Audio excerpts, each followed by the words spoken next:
I I need to talk about something. Um, I it, it's it's a story. It's a story about about things that you wouldn't believe.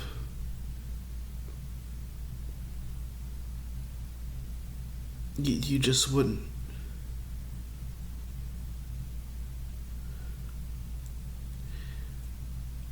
And this is gonna take some time. This might take 10 hours to talk about, or 20.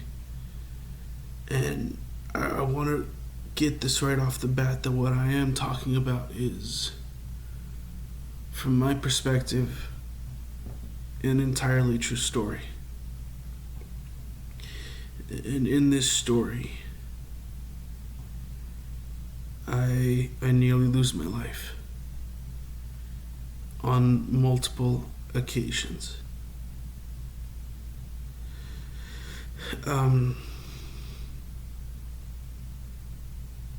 It's kind of hard to concentrate. What I've been dealing with for the last 2 years.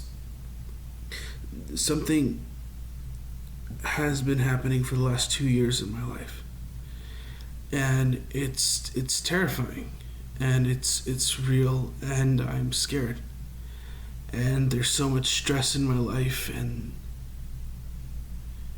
I don't know who else to turn to but the public, because people might not believe me, and it's just a story that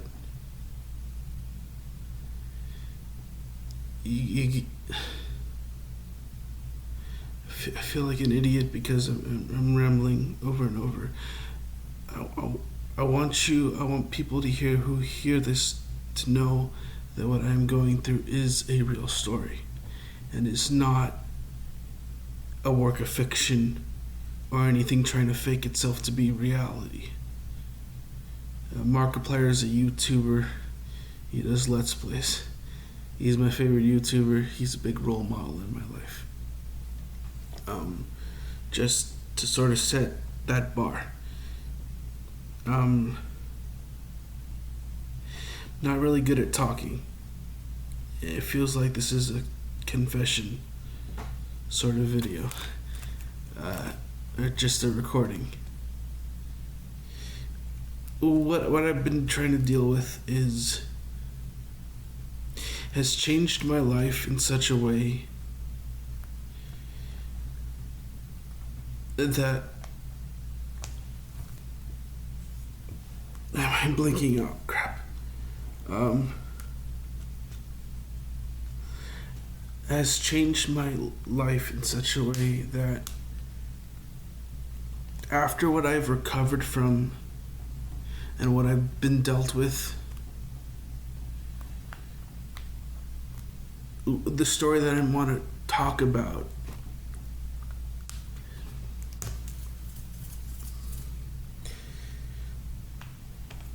I'd been planning to make this video for a very long time, and I apologize for being. I'm not good at being social.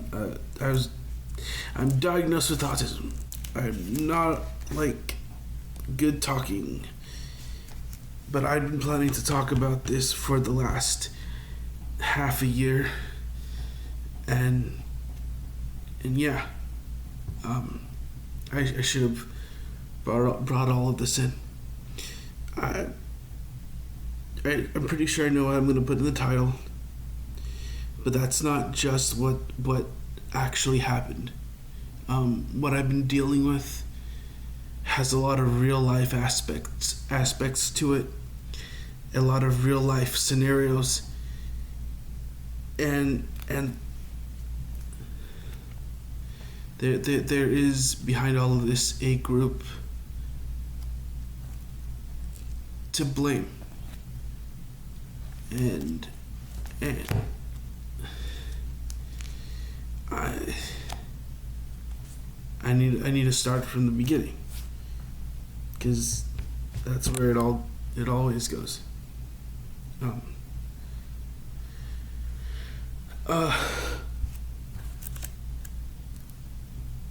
about 2 years ago, I was no. I'll start a little bit back. Um,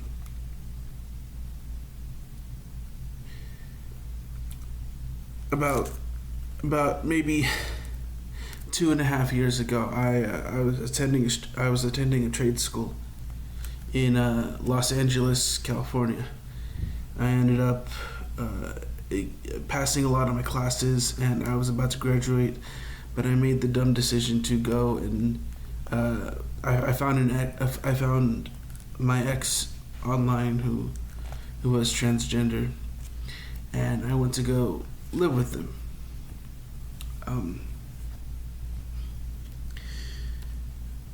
And I managed to get in. They managed to get me money, and I managed to go and hop on a Greyhound bus station, sort of bus ride to go out to Ohio to go live with them. And being not all not safe in the head, I think I'm fairly independent when it comes to somebody who has autism. I still don't think I should have been going out there alone. It's really kind of dumb of me. I went to go out to Ohio to go live with my ex fiance, I guess, and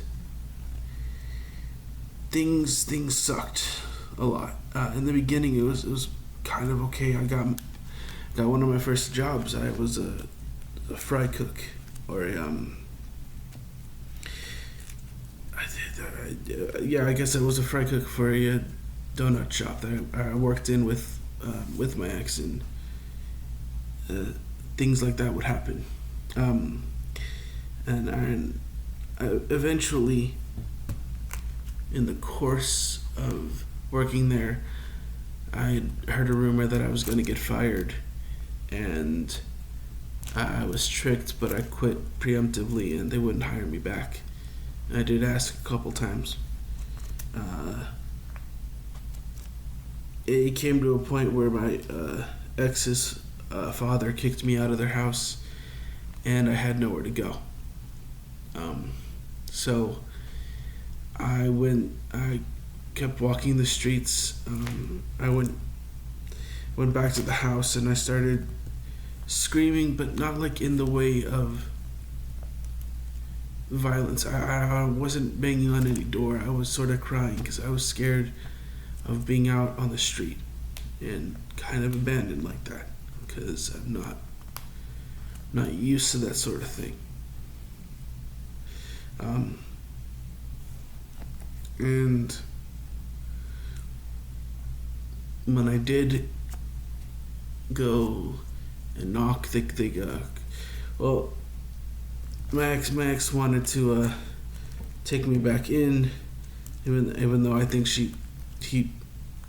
it was done with me. The person I previously dated did not want to leave me on the street, but the father wasn't having it and called the cops, and they took me off the well, they didn't, but they just told me to leave the property. I asked them if I could have a ride to the nearest homeless shelter, and they didn't give it to me. They gave me directions, and I just started walking. I kept walking. So it was one of those days where it was like overcast and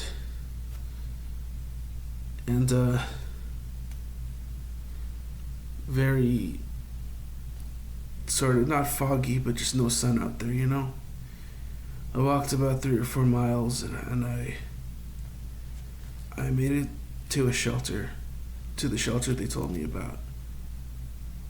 And I remember that the night when I made it over there, they got me a bed, and I started crying, and because I had nowhere to go, and I lost the person I loved, and it sucked. It was a horrible night. And as every night in that shelter went by, the cries got less. I got a little bit better over time. And then they came back because I kept thinking that she would, or he, was moving on from me every day. And that wasn't a good moment. A couple weeks went on like that. There came a point. There came a point where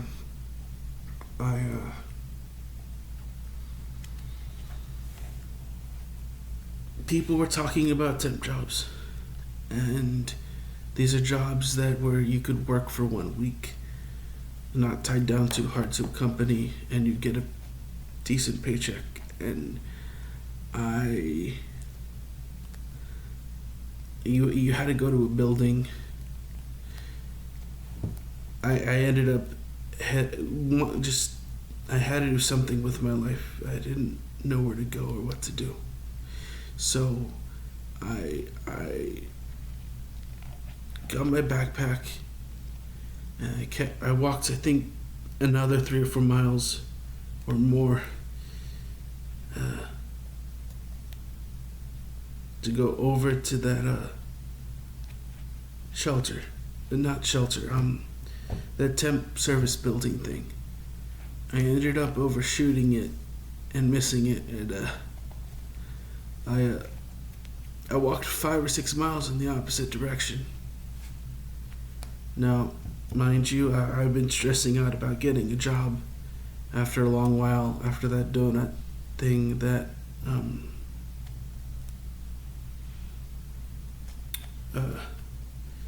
I'd stayed up for the last 24 hours, kind of anxious and nervous to get it. And then combining that with being overshot, my body felt exhausted and it was racked with a lot of pain, but I still went and did the job, because that's reality, right? They ended up giving me the hardest job, ironically, but it was the most paying job, and I was kind of okay and happy with it.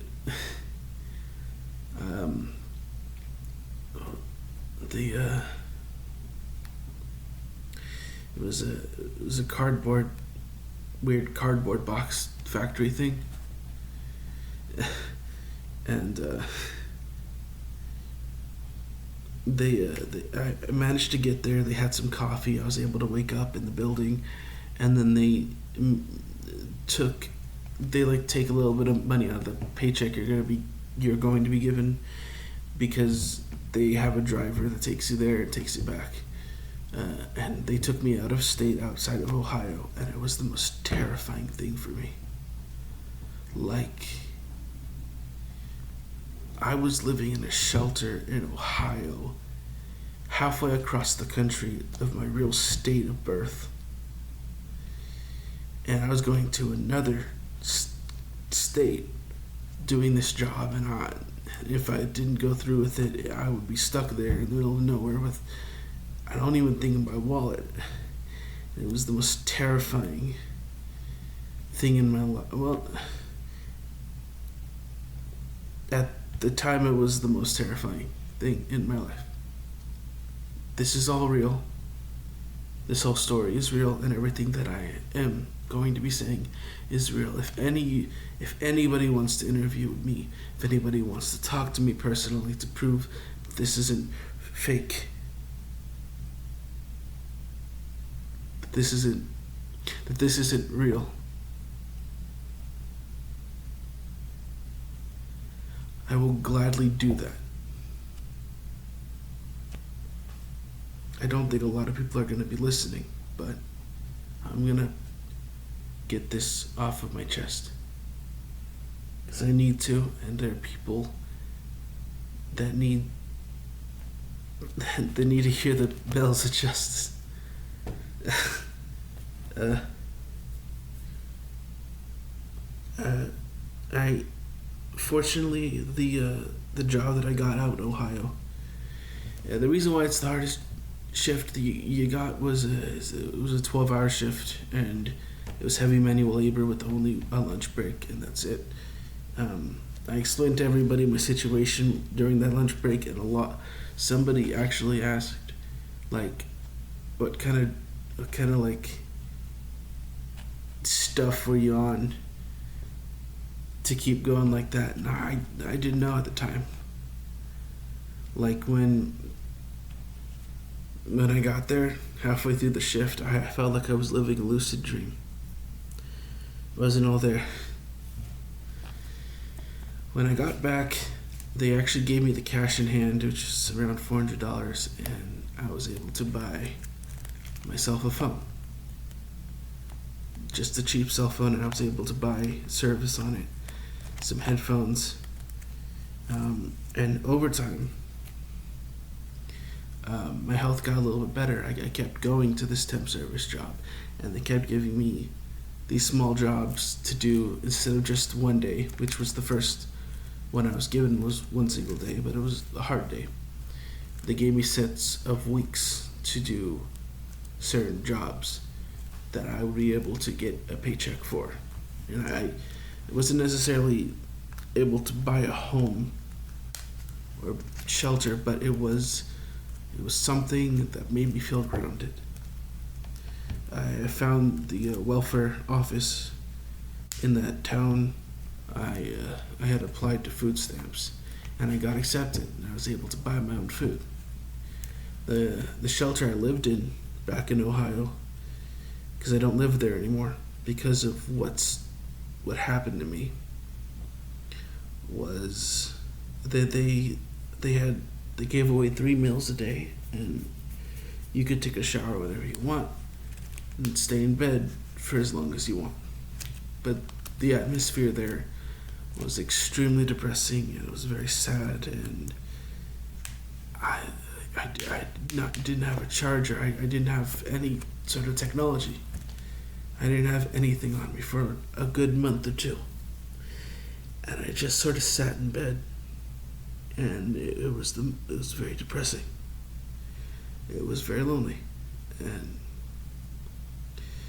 well, so after all this happened, I got these temp jobs, and I started working a little bit, and I got food stamps, and I started feeling a little bit better. Mind you, those nights were still mildly lonely, and very just it got further or closer to melancholy or like mild sadness rather than full-blown depression whenever I slept at night. But it was better. I felt like I was improving my own mental status. And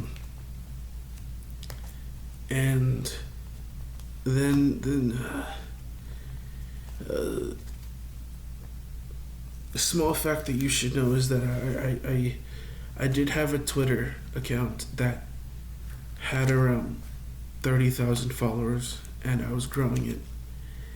And I was kind of run down because I was good at making an audience. I didn't know how to make money. And a lot of the cynical side of life wanted me to, it felt like, just be angry and feel selfish that I couldn't make any sort of money off of that. But I couldn't. I didn't know how to. People liked my content. That made me happy. On Twitter back then,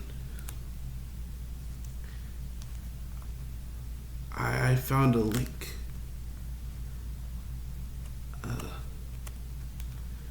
I found a link to a website online, and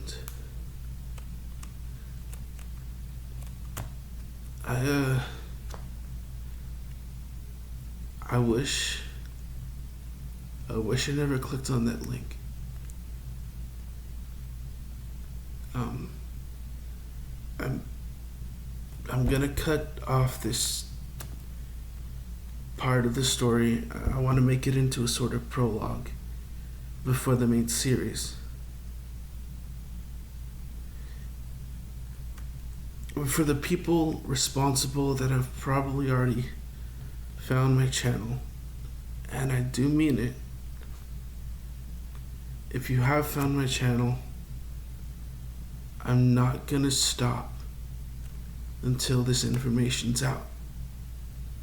I'm not gonna let go of this. You're going to have to deal with me. There's always a small chance that I made some precautions so that you wouldn't follow me, but online. But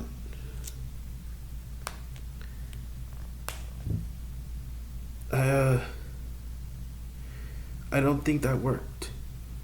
I'm pretty sure it hasn't. The way everything has been lately. I feel better, I guess.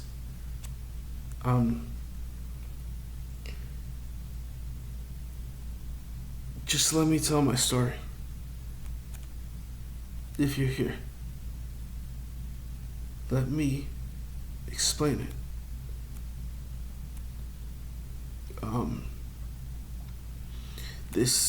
The story that I want to make is filled with so much twists and turns and real life crud that you wouldn't believe. So much drama and so much just real life stuff. And before the events of clicking on that link to that website, I don't think, no, I want you to know that I'm serious. I didn't believe in the supernatural at all. And I'm 100% a clerical and logical thinker, and I believe in the real world. Back then. And after all of this, I'll tell you, after this series, I'll tell you where I am right now. This story, the episodes, some of it will not have a good ending. And things will keep getting worse and worse and worse. And it can get very depressing and sad. Because I don't want to just make this about the supernatural part of it. Just everything that I've gone through. All of it combined. But by the end of this story, by the end of it, I think it'll have a happy ending. I believe it will.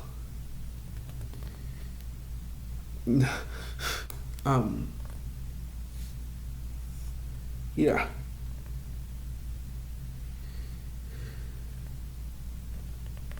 I'm gonna sign off from it. I think the world, or whoever may hear this, needs to hear this so that they can be saved and they don't go through the real life. I don't want to put too hard of a word on it because I don't know if, so that people can be safe. So that there's a chance that somebody might actually find this and be safe. From what I heard is what what those people do. I'm either the only or one of the only people to survive. So, yeah, it's very traumatic, and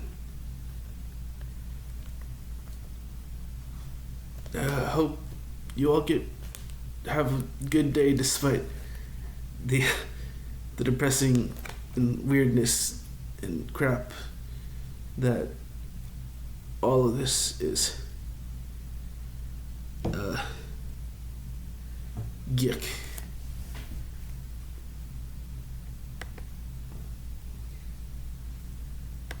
Eh.